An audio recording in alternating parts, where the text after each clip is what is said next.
নমস্কাৰ। সেইদিনা যোৱা 9 তাৰিখত এখন মিটিং হৈছিল আমাৰ ওমেন BPFৰ। গতিকে সেইদিনাখন নিকুঞ্জক মানে হোৱা কথাই কৈছিলে নিকুঞ্জয়, কিন্তু আচলতে এনেকুৱা মানে তেওঁক পাৰ্চনেল এনেকুৱা ক'ব নালাগিছিলে।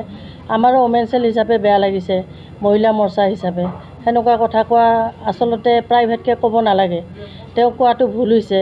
তেওঁলোকে কমেণ্ট কৰিছে, তেওঁলোকে সেনেকুৱা কমেণ্ট কৰিব নালাগে। পাৰ্চনেল তেওঁক এইটো কোৱাটোতো উচিত হোৱা নাই। গতিকে আমি মানে গৰিহণা দিছোঁ আৰু এইটোৰ কাৰণে আমি ওমেন BPFে এনেকুৱা হ'ব নিদিওঁ কেতিয়াও। আমাৰ BPFত এইবিলাক নাই, কাৰণ কিয় সকলোকে আমাৰ শ্ৰদ্ধা ভক্তি আছে।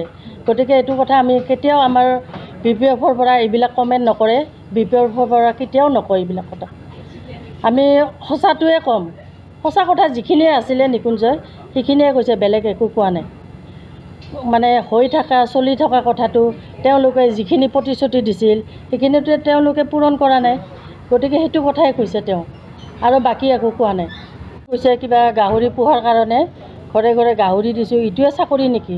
গাহৰি আমিতো এনেও পালন কৰোঁ, মুৰ্গী ছাগলী ঘৰে ঘৰে এইটো আগৰ পৰাই কৰি আছে। আৰু আমাৰ BPF চৰকাৰে কি দিয়া নাই? আজিলৈকে বহুত কিবা কিবি দিছে।